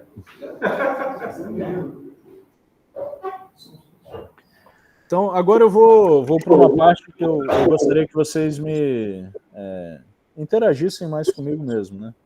Eu vou mostrar o que é, de fato, como é que é o resultado de microscopia, né? Então, eu vou dar um exemplo aqui. A gente fez um trabalho para um congresso de microscopia e eu operei o equipamento alguns dias e aí eu vou... Ele fez o curso no CBPF, né? Eu fiz o curso de microscopia, o curso teórico, né? E aí depois isso me habilita a pedir para ser um operador. E aí eu fiz o curso de operação e já, acho que desde o começo do ano que eu venho operando o equipamento. Então eu vou abrir todas as imagens aqui. Tá, primeiro, né? Eu comecei e eu tenho um problema muito grave na minha amostra, que é o tamanho dela. E eu quero que vocês percebam isso com essa imagem. Aqui é a escalinha de 50 nanômetros, perdão. Então, assim, quanto será que mede uma dessas partículas aqui? Muito pouco, né? Muito pouco. Então, assim, as partículas são muito pequenininhas. O que acontece? Menos de 10. Menos de 10, né? Menos de 10. Então, o que acaba, e aí eu fiz... Deixa eu mostrar aqui.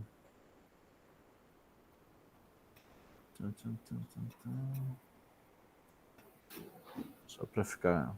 Não, essa não. Mas acabou.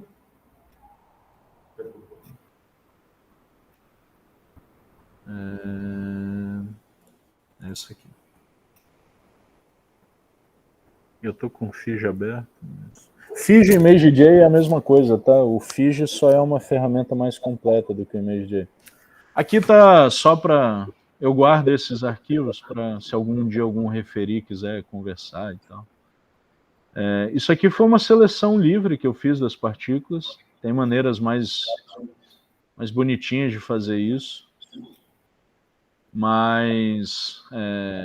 Aí, Matheus. Como? Dá uma ampliação aí, porque a qualidade aqui do... Parece um Hubble. Então, aí aqui a gente... É isso, assim, no microscópio, às vezes as pessoas ficam achando que é coisa de outro mundo, não é. Você vai coletar uma imagem como essa, e aí você vai pegar essa imagem que tem várias partículas, o ideal é que você consiga separar essas partículas, mas eu tenho muita dificuldade em preparar essa amostra que ela é magnética e, enfim, aglomera, é difícil de... Eu precisaria de uma sonicação melhor, enfim. E aí você faz a seleção de algumas partículas para gerar uma distribuição de tamanho. Então,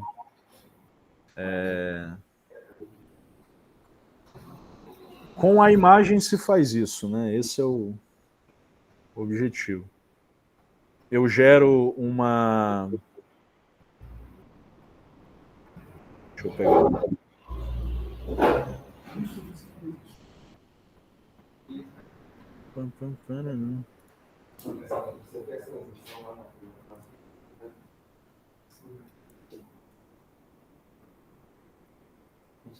Rapaz. Ah, tá aqui. Enfim. Você consegue gerar essa distribuição de tamanhos. E aí você pega alimenta esses dados todos. É bem fácil, isso aqui é bem tranquilo de fazer. Se algum dia alguém realmente se interessar por isso, eu posso ajudar, mas você gera uma relação aqui de tamanho. E aí você faz um plot, beleza. Isso quer dizer o quê? Que as partículas, as várias... Eu fiz, acho que 100 seleções. As 100 seleções de partículas obedecem a essa distribuição log normal, com o valor médio em 6,6 nanômetros. Então, quando eu olho para essa imagem, eu posso agora afirmar que a distribuição de tamanho de partícula tem uma média de 6,6 nanômetros.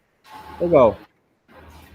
A segunda coisa que eu vou partir para esse material é a difração. E aí agora é a hora que quem quiser fazer ou prestar atenção, isso é a difração, né, que eu vou fazer aqui agora.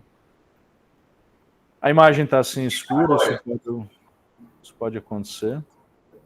E quando você adquire uma imagem do microscópio, isso é bem importante, você já adquire ela com uma escala, tá? Então, se você olhar essa imagem, não tem escala. Mas a escala já está no eixo. Então, assim, como eu adquiri a imagem da câmera, a câmera já está posicionada. Geralmente, de um microscópio, você recebe uma imagem TIFF. Olha a diferença de uma imagem TIFF quando você abre no microscópio, no programinha aqui. As imagens são pesadas, o computador sofre um pouquinho. Sabe?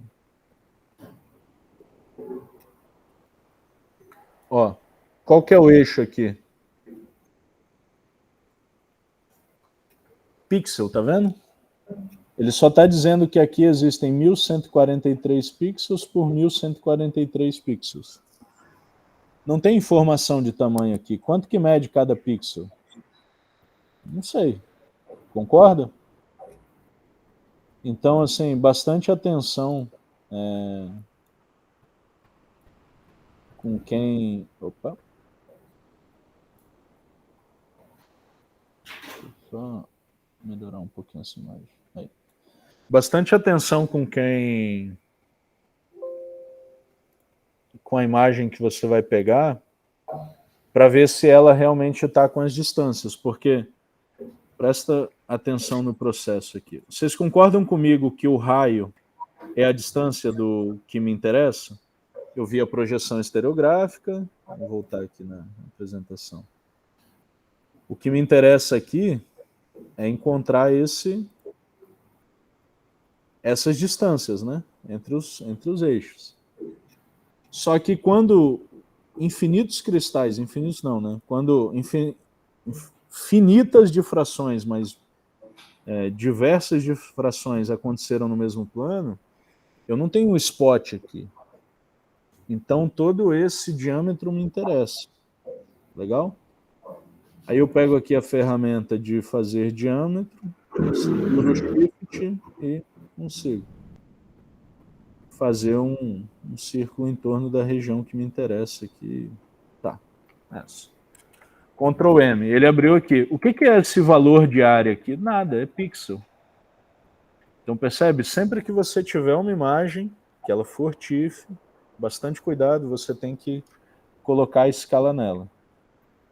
Para colocar a escala nela, você vem aqui em Analyze, Set Scale. E aí você vai dizer quanto que cada pixel, qual é a distância de cada pixel.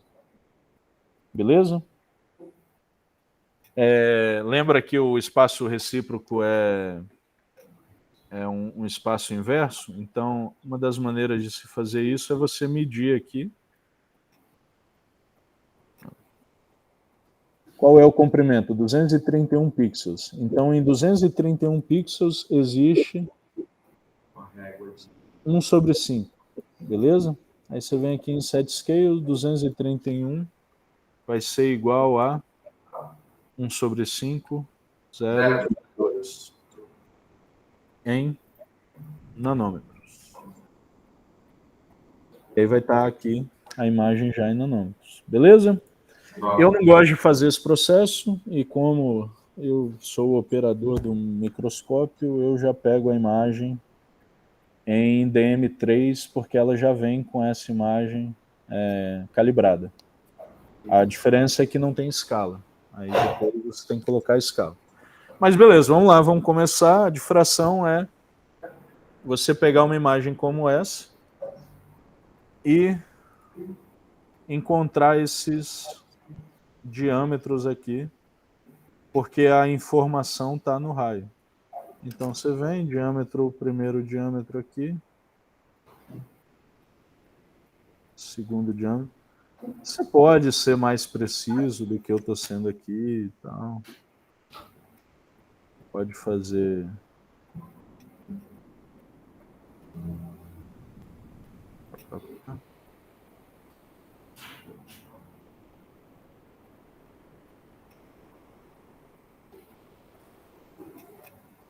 Beleza. Tem um plugin que é muito fácil.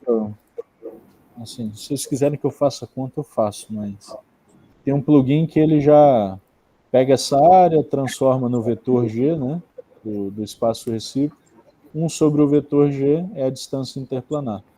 Aí agora, muito importante, esse D é a distância que a gente quer. E a gente vai caracterizar ele em relação ao quê? A gente vai caracterizar isso em relação a uma ficha cristalográfica. Ok?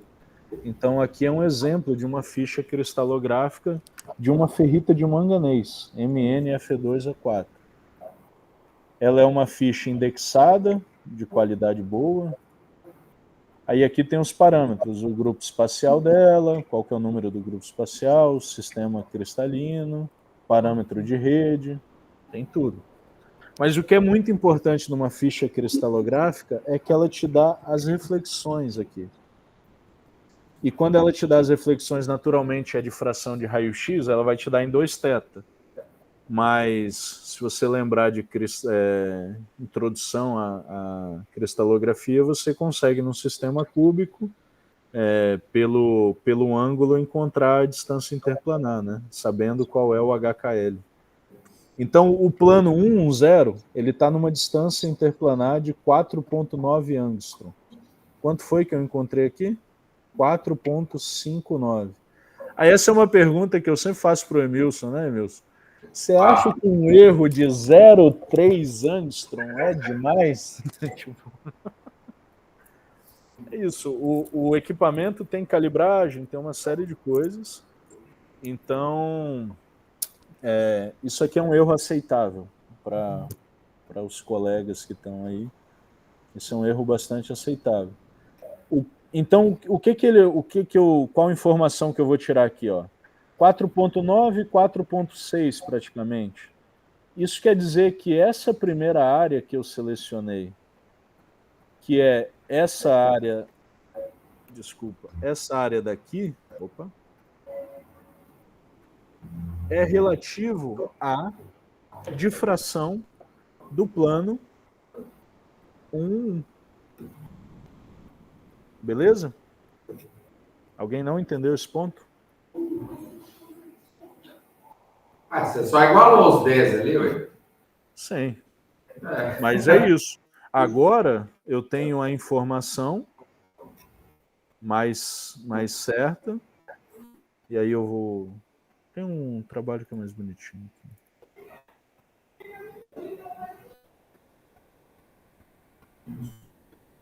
E aí eu começo a conseguir dizer que esse diâmetro é relativo a esse plano.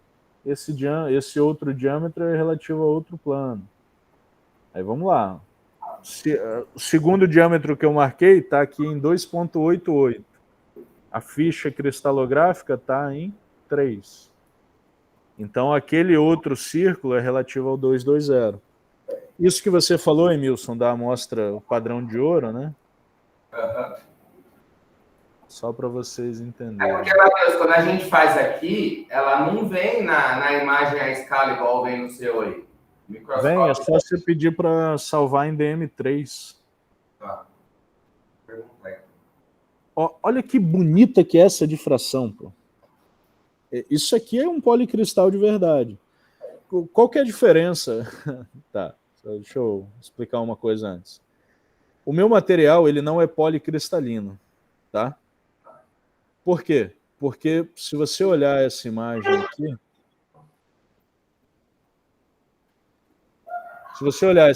aqui, você vai ver aqui, ó. Deixa eu pegar uma imagem aumentada dela. Eu posso pegar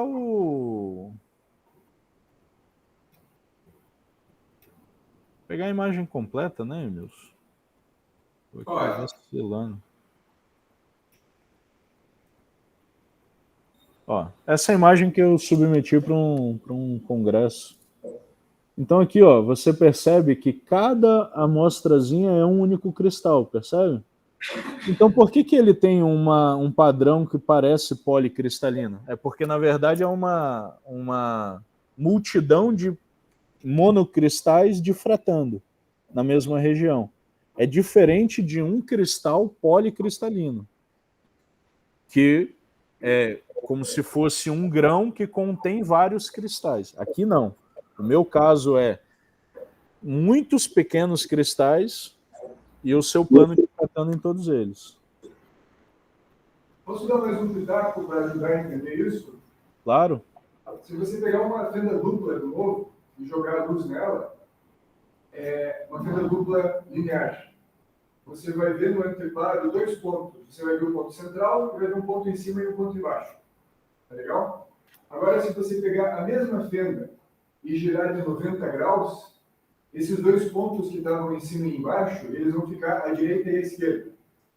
Agora, pegue a mesma fenda e gire de 45 graus, e esses pontos vão ficar a 45 graus, digamos, para a esquerda ou para a direita. Ou seja, se você pegar várias grades de difração, várias fendas duplas, orientadas aleatoriamente, na hora que você jogar a luz nela, ela vai formar uma estrutura que é esse halo. Só que o que acontece aí é que, como são vários planos, cada plano corresponderia, entre aspas, a uma fenda dupla.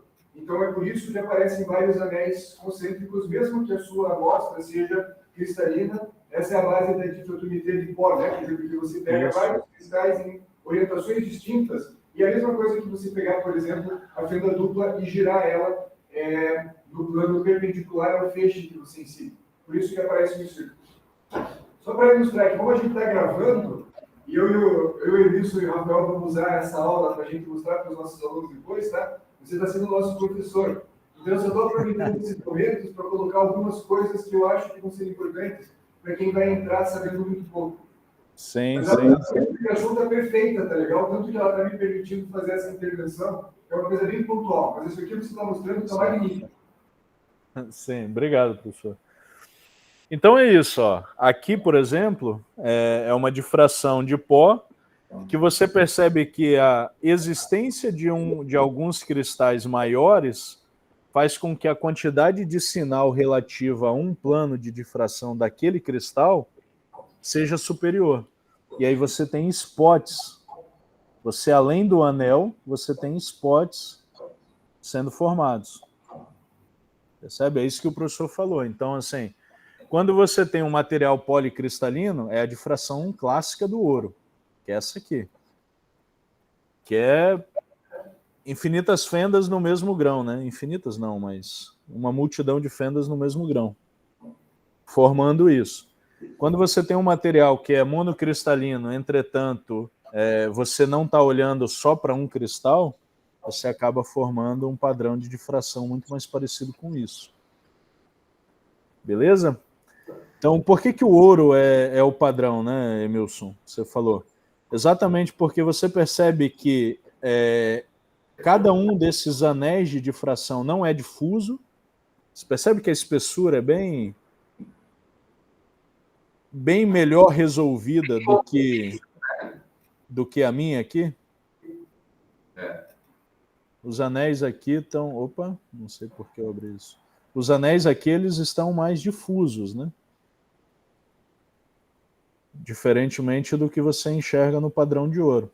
E essa distância do cristal de ouro é muito bem definida. Então, o que é que você deveria fazer ao fim ou no começo de cada análise? Calibrar essas distâncias para saber se a distância que você está medindo é a distância correta do padrão de ouro e aplicar esse erro na sua medida. Basicamente é isso.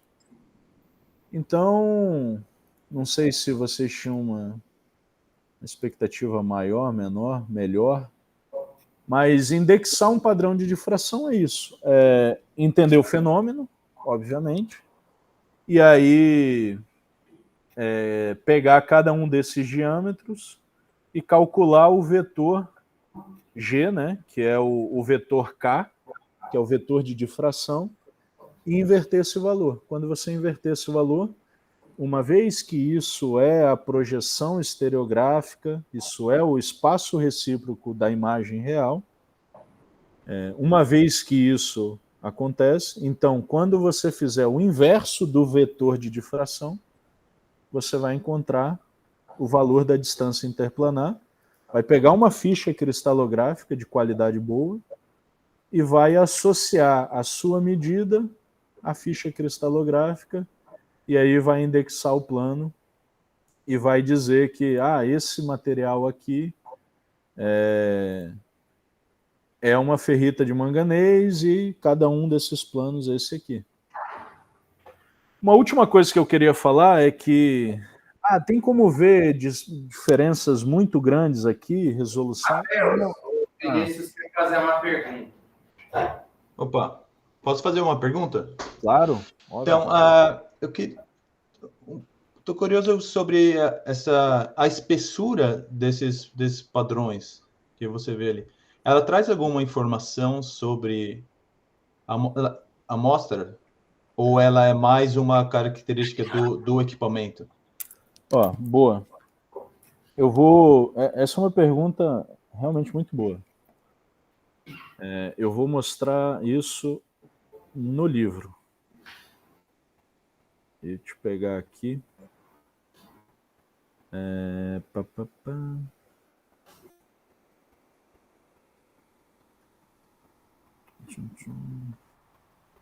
Você vê, as imagens que eu peguei foram aqui.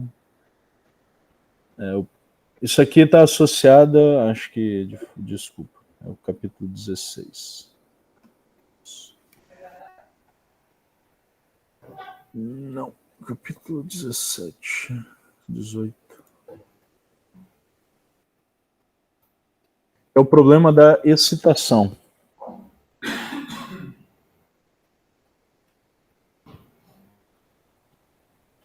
Um minutinho.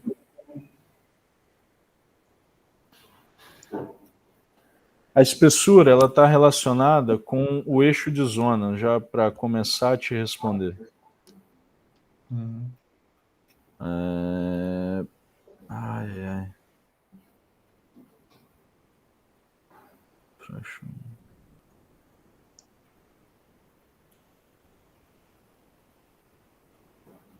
Não vai ser no... bem aqui, boa.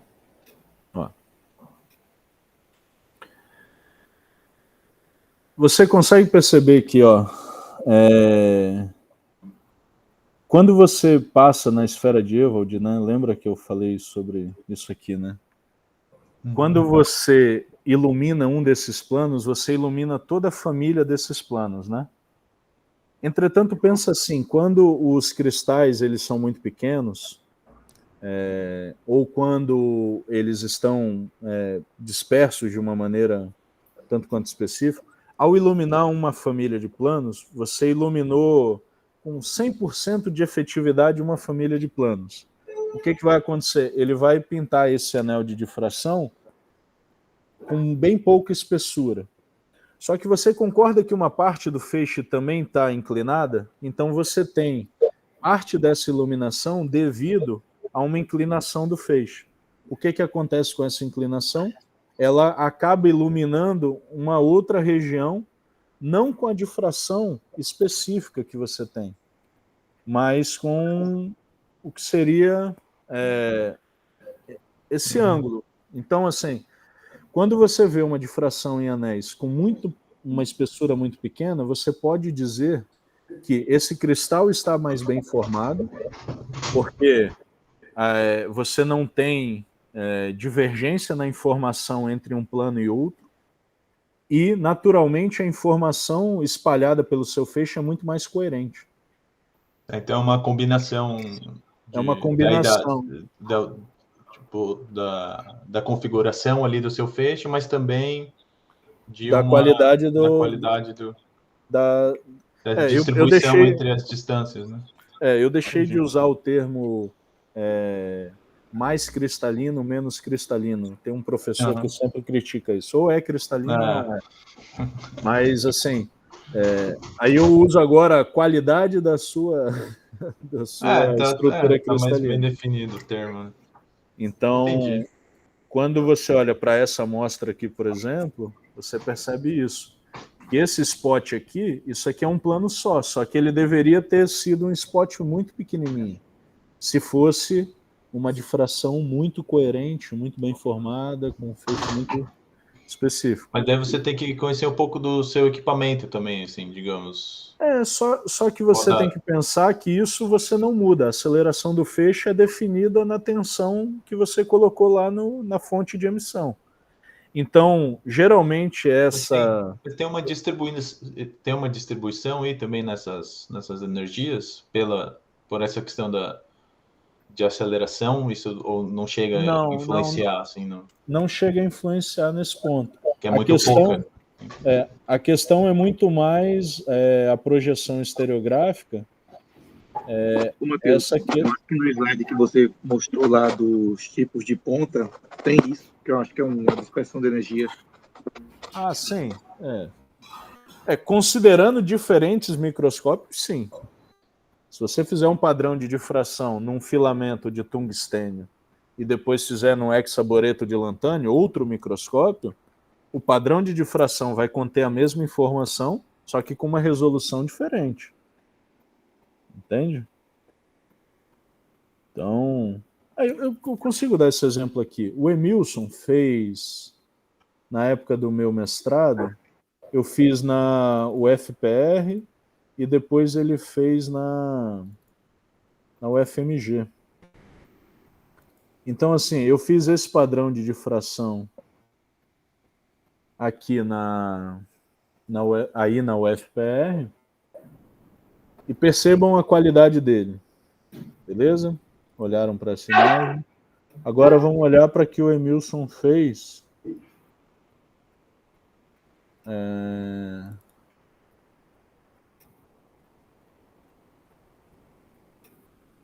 O câmera length é diferente.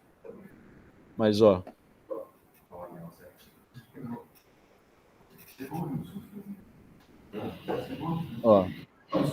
Essa imagem e essa imagem são do mesmo material. Feita em diferentes microscópios. 120 cabe em um 200, né, filho? E um 200. Então você percebe aonde os anéis estão mais bem definidos? É aqui. Por quê? Porque a quantidade de energia de cada difração é maior. E não só isso, a qualidade da... Não, qualidade não, mas o espalhamento que você não quer é menor aqui, com um feixe mais acelerado. num feixe mais intenso. Então aqui você acaba, eles chamam de difrações múltiplas, né? Você acaba tendo difrações indesejadas, assim. Então a espessura está relacionada a isso. Mas bem legal a tua pergunta, e é exatamente essa a questão. Quando você olha para uma imagem dessa, o que você espera afirmar, né? O material é cristalino. Pô, com certeza. Os cristais são defeituosos? Sim, com certeza. Sabe, tipo... E a outra questão é que, depois de indexar, você pode afirmar com certeza que esse é um material CFC. E sendo CFC, você sabe o que colocou lá dentro, você pode fazer um EDS depois, e aí você confirma a natureza da sua amostra.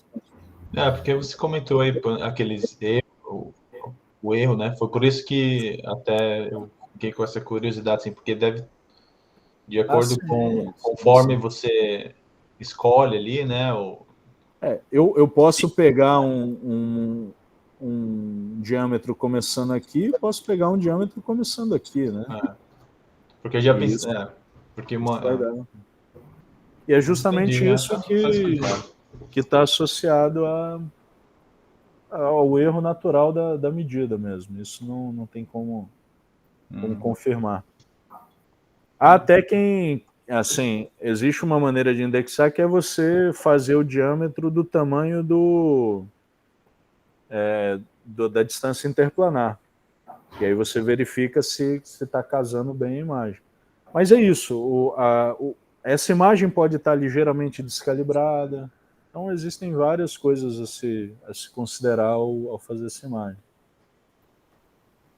Ela não é tão quantitativa, tão precisa nesse sentido. Acaba sendo uma análise qualitativa nesse sentido.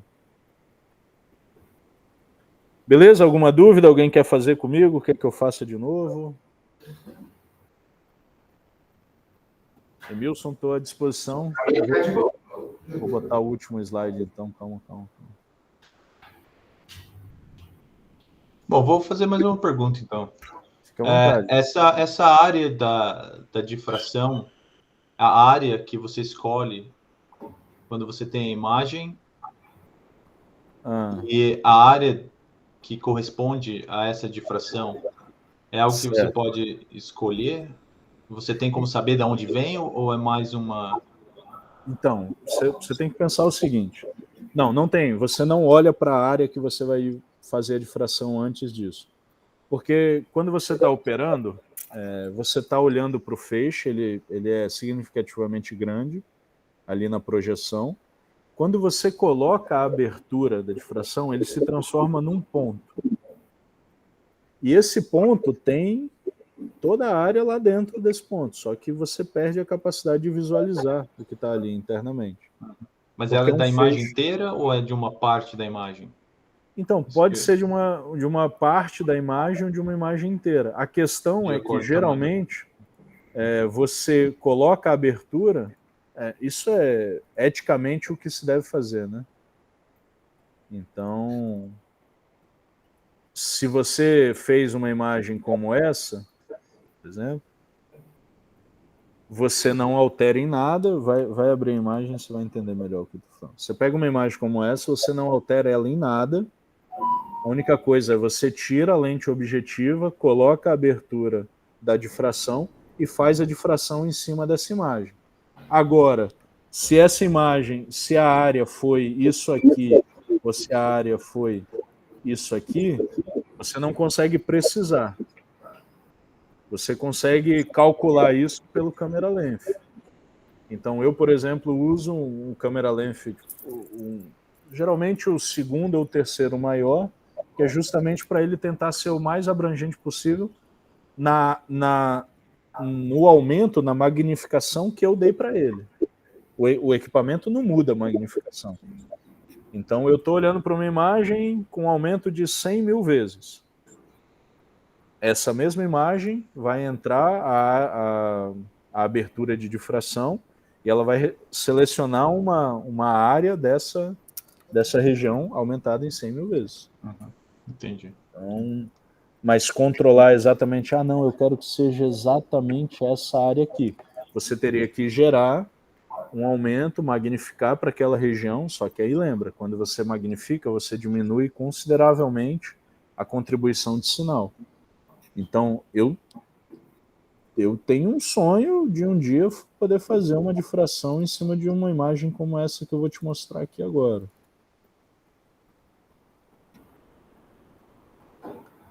Uma dessas últimas imagens aqui.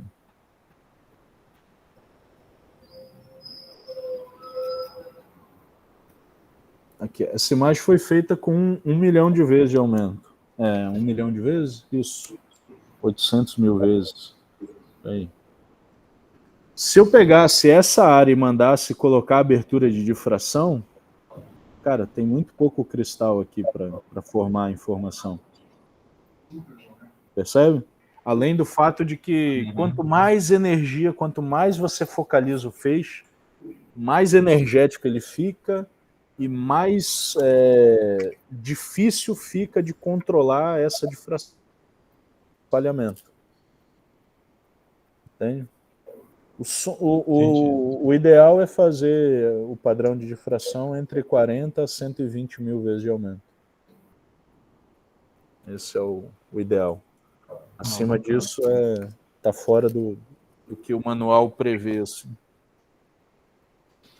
Mais alguma dúvida? Mais alguém? Isso aí, obrigado.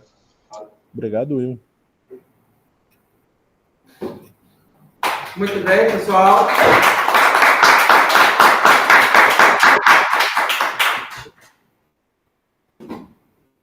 Matheus vai encontrar conosco lá em Maceió também. E vou estar aí do dia 16 ao dia 30. Então, quem quiser bater um papo, conversar. Sim, é uma boa. Obrigado, Matheus. Valeu, foi muito bom. Obrigado. Perfeito. E é isso, eu estou à disposição.